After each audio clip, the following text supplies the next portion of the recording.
নিখিলে বিশ্ব জানিত অবদান, তুমি নিখিল জীব জন প্রাণ, বিটপি মর্মরে তব গুণগান, উত্তম অনুগান।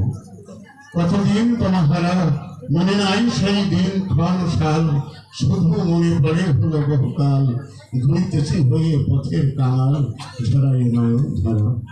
এমন নাহিয়ে দেশে যৌবন দোলায় রিপুর তারণে, কত কি যে প্রিয় করেছি জীবনে, গত কথা তাই আসিলে স্মরণে, জীবনে ধিক্কার আসে শেষের কথাটি নিয়েও, যে যা জেনেছে সেই তা জানুক, তোমার প্রেমেতে ভরিয়ে এ বুক, আমার জীবনে জেনেছি এটুক, তুমি যে আমার প্রিয়। যাক মনশিক্ষায় টেনে নিতে পারি অন্য বিবৃতি, গীত হয়েছে যে কাব্যগীতি সভ্য সবার ঠাই। তাতে তার পরিচয় জেনেছেন জ্ঞানী নরে, সে দেবরাজেন্দ্র নাম ধরে।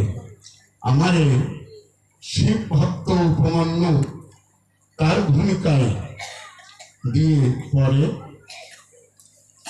আজকে কয়েকটি প্রশ্ন করেছে সবার ঠাই। আজকে দেবরাজেন্দ্র আর উপমন্যুর সাথে আলোচনা হবে সভাতে। জ্ঞানীবজ্ঞ বিধিমতে করবে না কর্ণ, চরণ ধরে পরিমাণা, সবাই কেউ কথা বলে বিশৃঙ্খলা সৃষ্টি করবেন না। প্রাথমিক ভাষণে এইটুকু আমার আত্মনিবেদন। পাঁচালী বলবার আগে যে কথা অন্তরে জাগে, সভ্য সভার পুরোভাগে আমি জানাই তাই। আপনারা যেমন যোগ্য শ্রোতা, নাও হতে পারি তেমন যোগ্য বক্তা। তাই ভুল ত্রুটি কিছু হলে ক্ষমা সুন্দর দৃষ্টি দাঁড়িবেন সর্বচরণে, এইটুকু নিবেদন রেখে যায়। এ প্রসঙ্গ গেল হয়ে কাজ নেই কথা কয়ে, আপন ভূমিকায় করতে হবে অবতরণ। আমি বলি আপনাদের কাছে, তার আগে প্রাসঙ্গিক কিছু কথা আছে, সেগুলি আপনাদের কাছে আগে করতে উত্থাপন।